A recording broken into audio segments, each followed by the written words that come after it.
Hello guys, welcome back to my channel. Bali, ang gagawin natin ngayon ay itong sasakyan natin ay kailangan natin palitan ng gulong at oil change.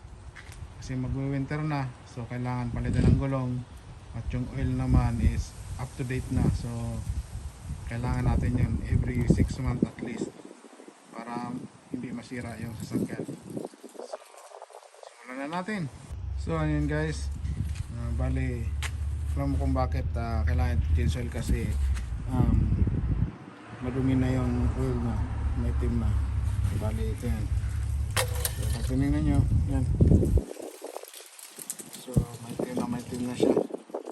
Kailangan na yan palitan. So simulan na tayo doon sa ilalim.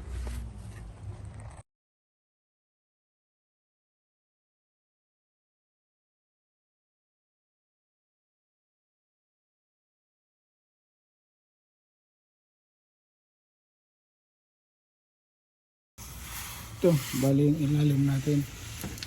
Yan, yung sasakyan. So, bali tatanggalin natin yung bolt na yan para dyan lumabas yung oil. Then, magpapalit tayo ng filter. Ito. So, yan ang mga papalitin natin pag nagpalit tayo ng oil. So, filter then oil. So, simulan na natin.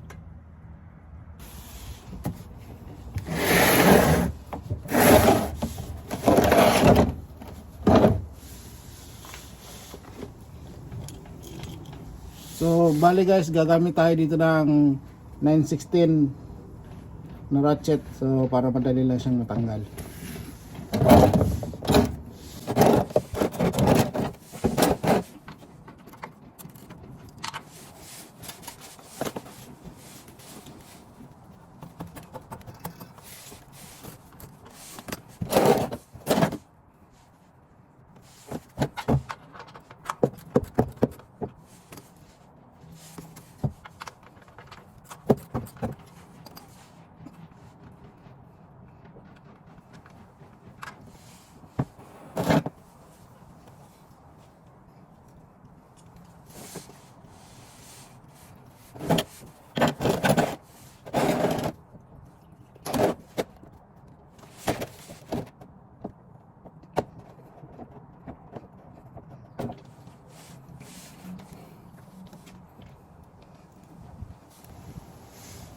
Yan, yun naman guys, sana nang maitim yung oil na.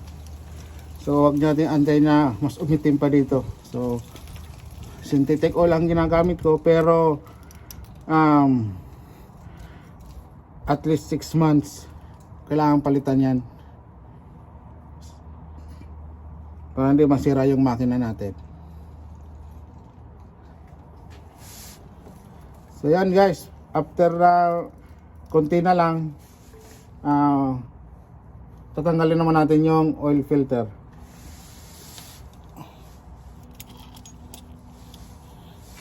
So medyo mahina ang pwersa ko, bale gagamit ako ng ganito, vice grip nya para mabilis siyang matanggal.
Yun guys, tanggal ko na yung filter. Yeah, ito yun.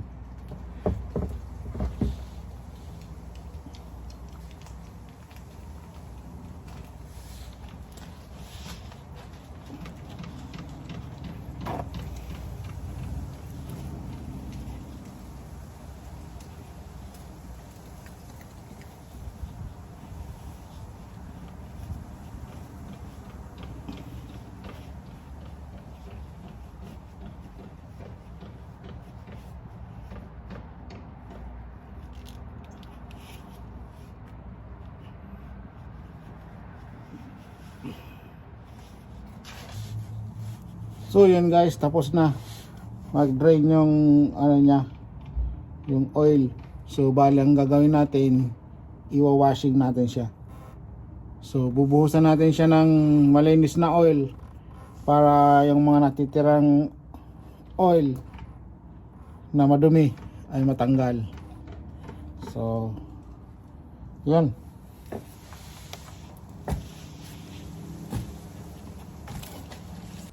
So yun guys, ito yung gagamitin ko yung oil. So ito yung oil dyan sa makina. So bali babawasan ko to para i-washing itong sasakyan yung makina niya, para yung mga tira-tirang dumi doon sa loob matanggal. So yun, simulan na natin.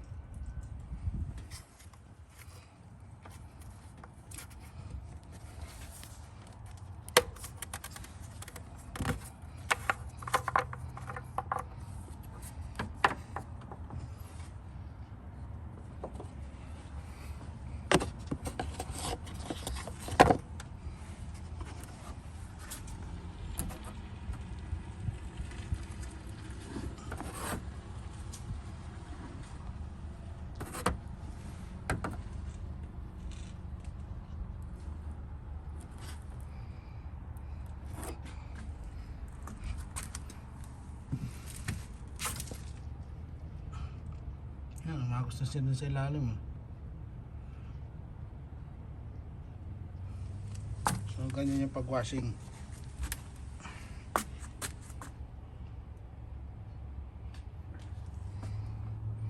So ulit.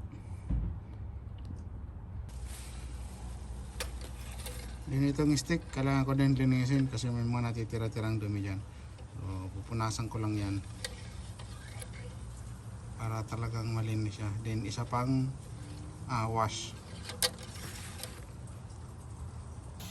So yun guys, after ng 15 to 20 minutes na pa-drain ng oil niya, yung maduming oil.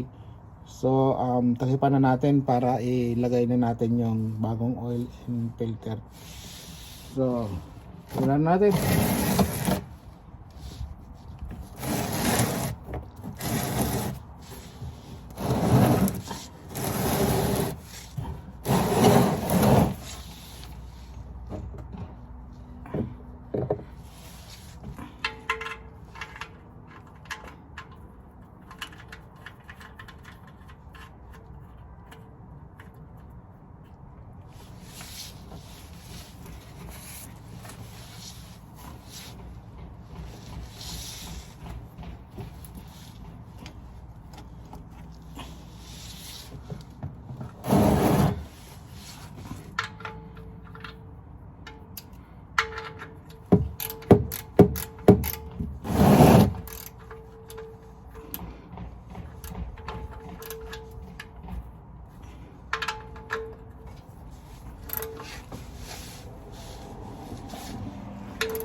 Then sa filter naman, bale kailangan lagyan muna ito ng laman sa loob ng oil para hindi masira yung makina kasi wala itong oil, dry na dry. So maraming laman ito, kailangan mo nang punuin. Hindi naman totally punong-puno, at least 3/4 para paglagay natin doon mayroon na siyang oil. So ikabit ko na to.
Yun, naikabit ko na yung filter.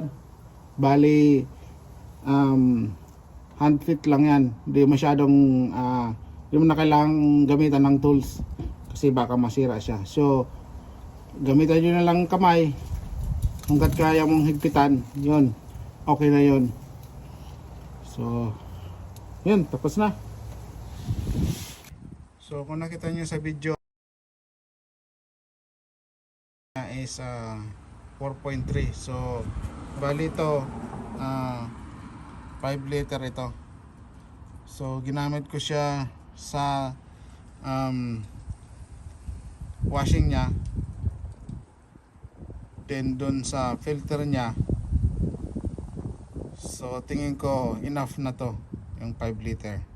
So may stick naman. So after natin ma-fill yan, sisikin natin. So kung kulang, dadagdag tayo. Kung medyo sobra naman ng konti, tingin ko hindi yan so sobra kasi nga ginamit ko na sa washing niya. So kung sumobra ng konti, okay lang yun. At least nasa loob siya ng maximum level. So simulan na natin itong ilagay na oil.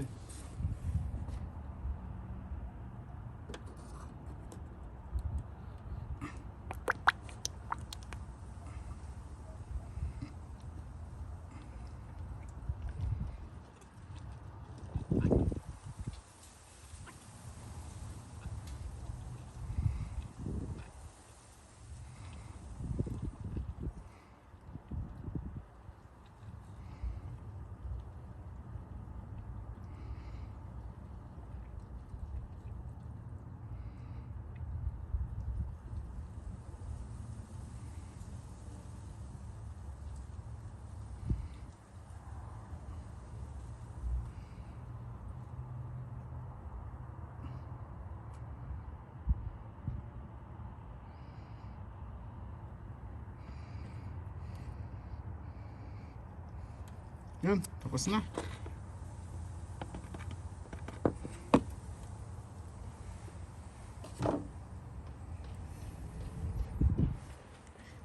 Yan guys. Ano natin?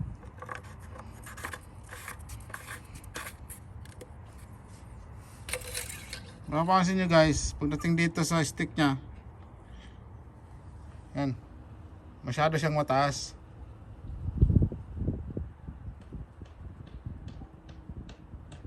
Yan. Kasi hindi pa siya tumatakbo yung makina niya. So hindi pa nagsisirculate yung oil. So kailangan mo nang patakbuhin yan kahit 3 minutes to 5 minutes para mag-circulate yung oil. Then checkin natin yung level ng oil natin. So yan.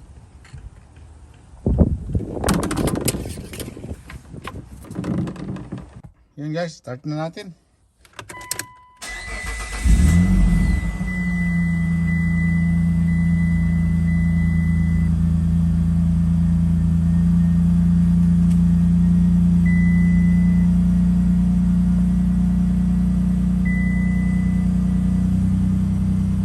Yan, antayin lang natin yan mga 3 to 5 minutes.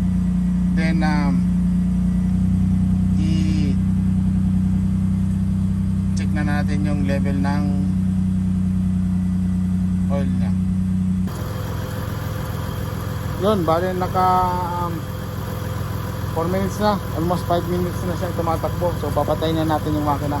Then checkin natin yung oil niya.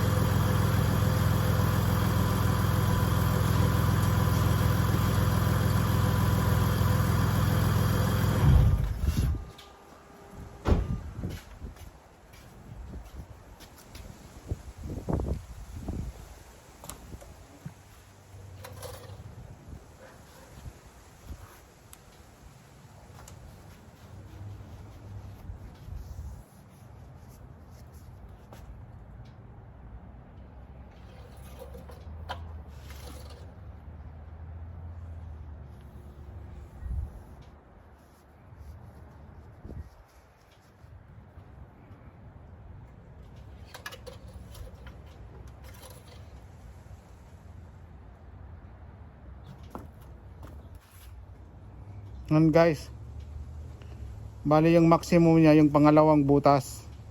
So almost 3/4 lang, almost 1/4 na lang bago dumating doon sa butas niya. Yung isang butas na tatakpan na yan ng oil. Yan. Yung butas na nasa dulo, bali niya yung minimum. Yung max naman yung dito sa medyo taas na dulo. So yan guys, nakikita nyo. Yan.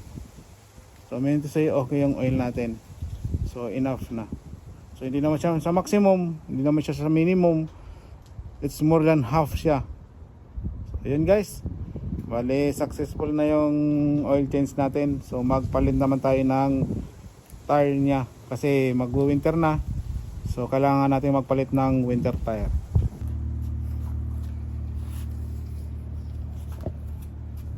So yun guys, bale medyo madumi na yung makina natin. So pupunasan lang natin. Ito yung gamit ko, degreaser.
So yun guys, bali konting punas lang muna ito, plus matanggal yung alikabok. So ang ginagawa ko dito, bali ini-sprayan ko dito sa washing area. So ang ginagawa ko, tinatakpan ko lang itong motor dito. So may motor dito, takpan nyo lang ng basahan, then sprayan nyo na yan lahat para mabawasan yung pagpupunas nyo. So yun lang, yun yung tip ko sa inyo para hindi siya masira. So takpan nyo lang itong motor dito, yung may coil nya, dali lang naman niya makita, then isprehan nyo na lahat. So mabilis lang yan. So yun lang. So every time na nag oil change ako, bali chine-check ko lahat yung mga oil nya. So yun, bali itong mga oil nya. Ito sa washer niya. Ito sa coolant. Yan.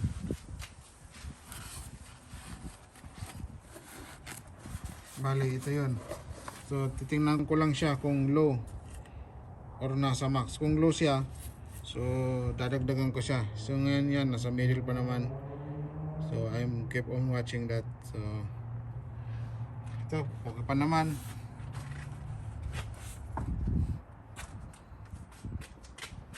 Tapos yan, power steering. So okay pa naman. Yun guys, after nyong checkin yung mga oil nya, checkin nyo din yung belt nya. So bali yung belt nya, titingnan nyo kung may mga crack. So pag may crack, palitan nyo. Then after nyan, ito yung filter nya, L filter. So chichikin nyo lang ito, bubuksan nyo ito. Ayan.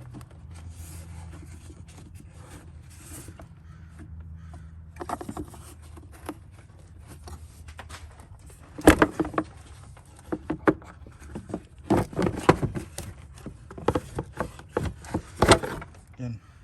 Yan o. Madumi. So, gagawin ko, babacuumin ko lang yan. Yan. So, kung hindi na kailangan, kung hindi na pwede, kailangan ko nang palitan siya. So, may cleaner naman ito. Lilinisin ko lang yan, then ibabalik ko dyan. So yun guys, nalinis ko na. So ibabalik ko lang ito dyan. Hindi pa naman siya palitan. Tinanggal ko lang yung dumi. Pinagpag ko lang. Vacuum.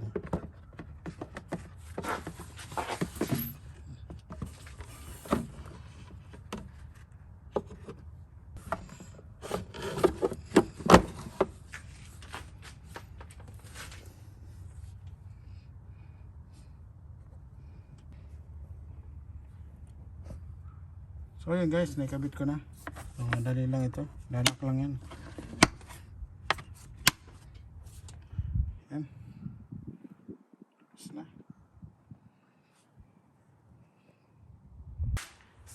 So yun, bali ito yung ipapalit nating gulong. Yan. Papalit nito sa gulong. Ito yung all season niyang gulong. So pag winter, madulas yan. So kakabit tayo ng winter tire kasi malamig na ngayon.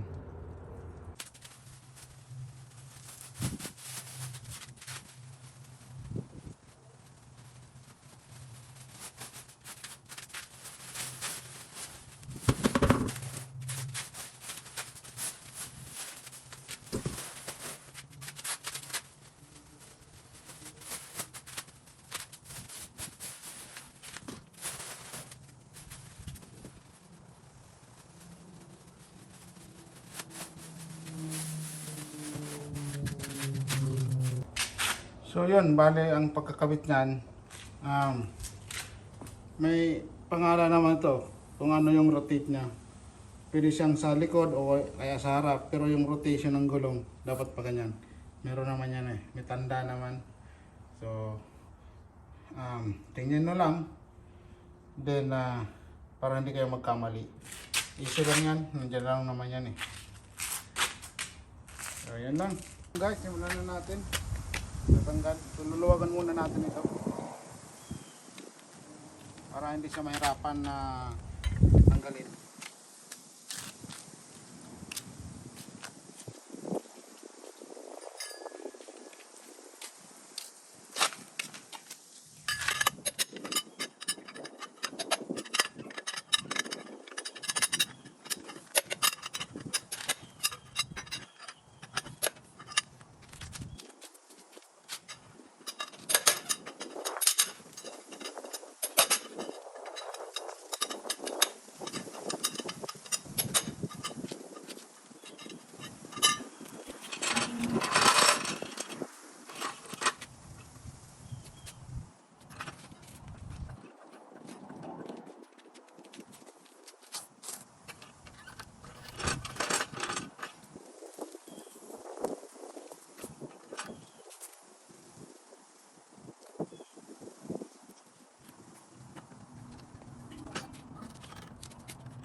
Bali, okay na yung ano natin, yung tire. So ito torque na natin.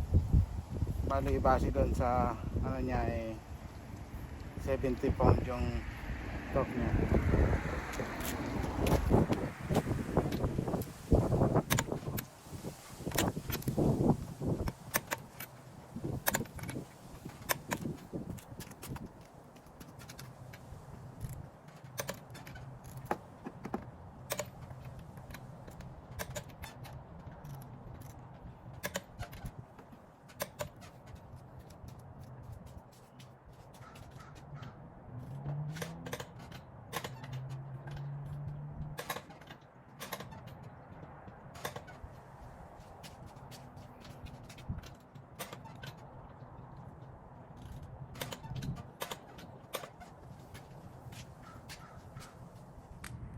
So yun guys, tapos na natin i-torque yan. So tisikin naman natin yung tire pressure nya. So bali makikita yung tire pressure ng sasakyan para sa gulong nya. Dito makikita yan sa pinto.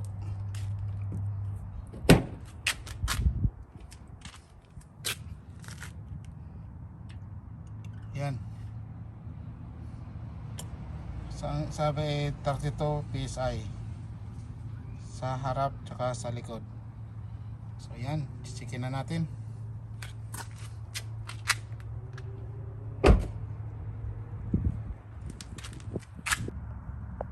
So yun, checkin na natin yung tire pressure natin.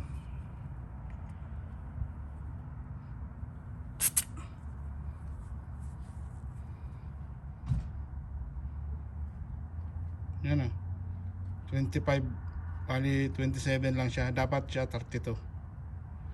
So yun, add tayo ng hangin.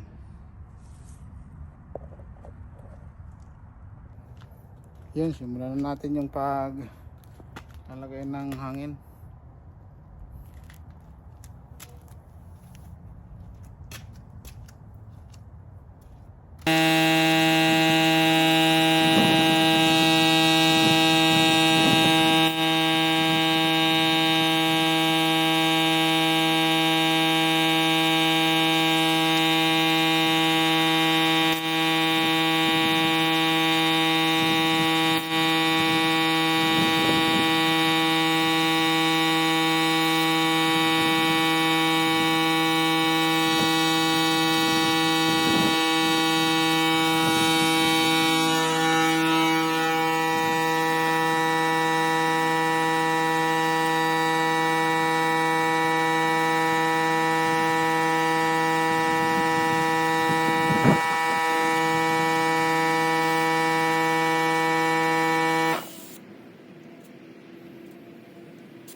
So yun, bale tapos na nating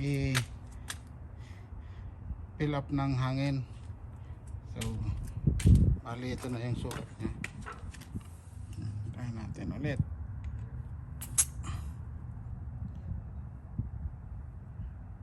Yan.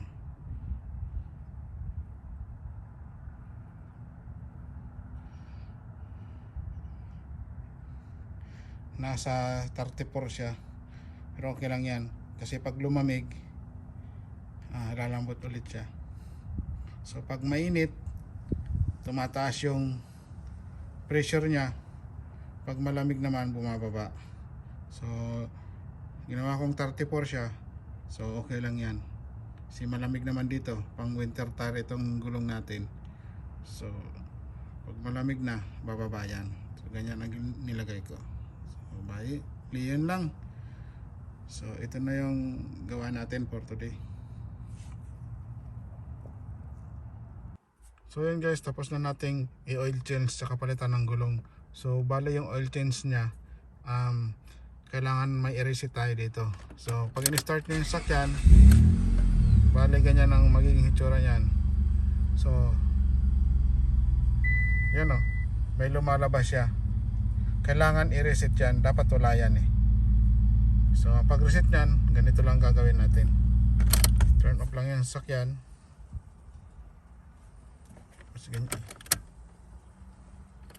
Ganyan lang natin, pero hindi siya naka-start, bali dalawang click lang. So hanapin natin yan. Yan, so press lang natin.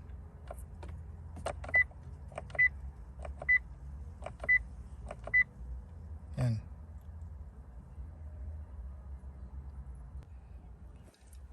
yan, press lang natin ito hanggang sa mag-blink yan. Yan o. Yan. Tapos press natin, i-clear lang natin yan. Yan, ito.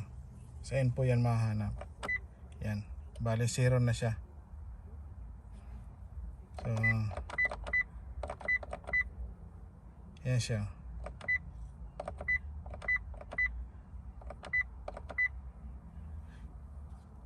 So after 10,400 km mag-a-alarm ulit yan.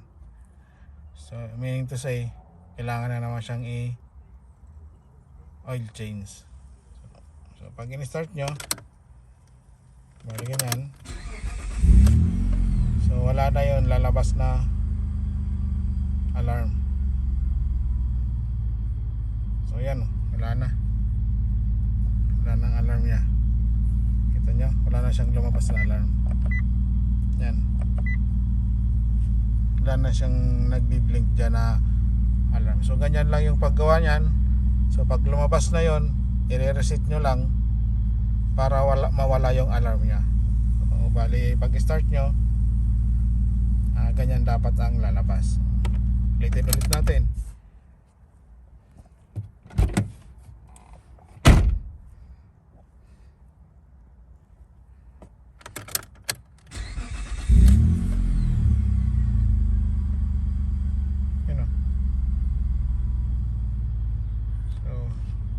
Wala siyang alarm, unlike kanina mayroon.